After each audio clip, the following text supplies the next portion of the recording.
Gracias a las organizaciones que hicieron posible nuestra visita. Esta es la última conferencia que damos en esta gira en Colombia. Nosotros venimos desde hace 2 años recorriendo todo el continente, toda América Latina hemos recorrido y hemos llegado a los Estados Unidos con este libro que se llama El Libro Negro de la Nueva Izquierda, que salió en el año 2016 y que ni bien salió, trepó todos los rankings de ventas en Amazon, sigue desde hace prácticamente 2 años en los primeros puestos de las categorías de ciencia política y de política. Eso significa que la gente quería saber de qué se trataba la ideología de género. La gente necesitaba argumentos para dar una lucha que ya ha comenzado en toda América Latina y es una lucha que le dice no a la ideología de género en muchos de nuestros países hermanos y en Colombia no será la excepción. Muchas gracias a las organizaciones, insisto, que han hecho posible esto. Gracias al Movimiento Católico Solidaridad. Gracias a los amigos de Lazos de Amor Marianos y muchas gracias otra vez a todos ustedes. La idea va a ser así, yo voy a hablar un rato ahora, después va a hablar Nicolás y me parece que vamos a tener tiempo para poder dar algún tipo de feedback con el público, para si ustedes tienen algunas dudas las puedan expresar y nosotros si las podemos responder lo vamos a hacer con mucho gusto.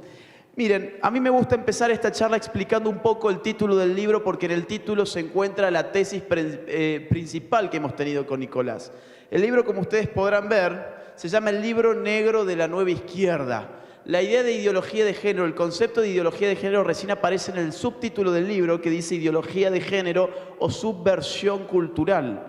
Mucha gente, digamos, tiende a pensar que la ideología de género es un fenómeno político autónomo, es un fenómeno político, es un fenómeno ideológico hecho a sí mismo. Lo que nosotros hemos mostrado y demostrado en el libro es que la ideología de género es una construcción, es una creación del izquierdismo. ¿De qué izquierdismo?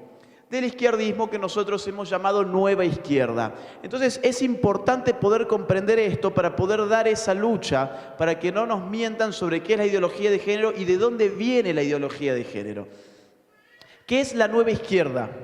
Lo vamos a hacer lo más simple posible. Toda la primera parte del libro, todo el primer capítulo del libro se dedica a explicar qué es esto de la nueva izquierda. Y si hablamos de nueva izquierda, significa que hay una vieja izquierda. Efectivamente, hay una vieja izquierda. En Colombia esa vieja izquierda son las FARC. En América Latina la vieja izquierda son las guerrillas que, con una estrategia de lucha armada, pretendía tomar el poder del Estado para hacer desde allí la revolución. ¿La revolución de qué tipo? La revolución de tipo comunista. Era una izquierda inspirada en los postulados de Marx, una izquierda que apelaba a la lucha de clases, es decir, apelaba a la fractura social entre los distintos componentes sociales en virtud de su nivel económico. Los obreros contra los burgueses, los capitalistas, etc.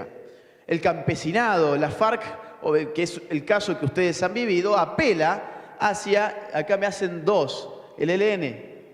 ¿El ELN también? Está bien. Apelan a una lucha de clases. ¿Qué significa? Insisto, una lucha de clases es una lucha económica.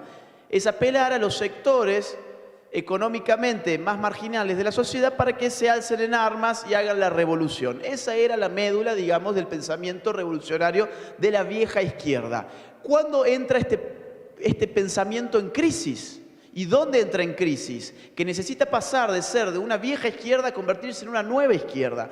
Esto aparece sobre todo después de la Segunda Guerra Mundial en los países del primer mundo, los cuales empiezan a crecer a ritmos que hoy conocemos como tasas chinas. Entre la década del 60, por ejemplo, y el año 1973, los países de la OCDE, que son los países del primer mundo, Estados Unidos, Alemania, Francia, Inglaterra, etc., crecen a un 5% del PBI anual, en promedio. ¿Qué significa esto? Las clases trabajadoras, a las cuales las izquierdas siempre le dijeron que para vivir mejor tenían que agarrar un fusil e ir a hacer la revolución, estaban empezando a vivir mejor gracias a un sistema que los incorporaba.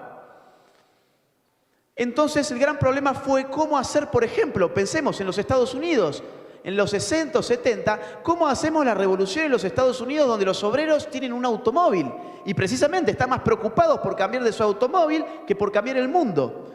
Marx había dicho que el obrero no tenía nada más que perder que sus propias cadenas y entonces por eso tenía que lanzarse a la lucha revolucionaria. ¿Qué pasa entonces cuando el obrero tiene para perder su televisor, su radio, su heladera, su auto, su casa, su familia? Hoy sumaríamos su celular, su computadora, etc. ¿Qué pasa cuando el obrero ya no vive explotado, ya no vive, digamos, en tal miseria que le es funcional agarrar la metralleta y lanzarse a una revolución armada? ¿Qué pasa? La izquierda entra en crisis.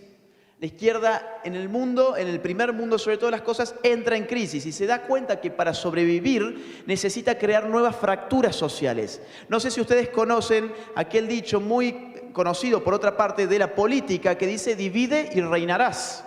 Es decir, en cada fractura social hay siempre ciertos sectores que están sacando tajada. Entonces, si no podemos movilizar a los trabajadores, a los campesinos, a las distintas clases sociales para hacer la revolución, ¿qué podemos hacer? Bueno, podemos construir nuevos tipos de conflictos que no tengan que ver necesariamente con la variable económica, que no se definan por su posición en el sistema económico, sino que se definan por su posición en la cultura. Entonces ahí aparece, por ejemplo, la guerra de los sexos, encarnada por el feminismo radical.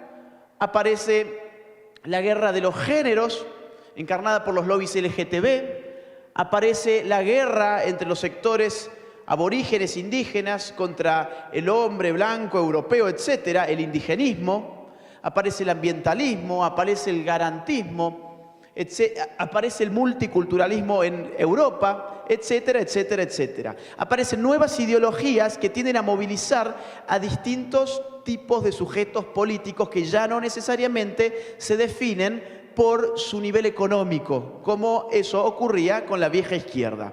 La ideología de género ha sido un producto de esta nueva forma de ver la izquierda y esta nueva forma de concebir la revolución, que, insisto, ya no tiene que ver con una lucha armada, porque para modificar el sistema económico necesitamos hacer una lucha armada. ¿Para qué? Para tomarnos el poder del Estado y desde allí poder modificar y repartir, y etcétera, etcétera, y lograr el comunismo. Ahora bien, este tipo de lucha es una lucha cultural, es un choque cultural. Es una lucha que se define por su gradualidad. Ya no vamos a ver sangre corriendo por nuestras calles, no vamos a ver cuerpos destrozados por las veredas, no vamos a escuchar los sonidos de la metralleta. Lo que vamos a ver más rápido que tarde son miles de millones de cerebros completamente fritos, porque la ideología de género va desde las instituciones de la vida civil, fundamentalmente desde los colegios. Ya vamos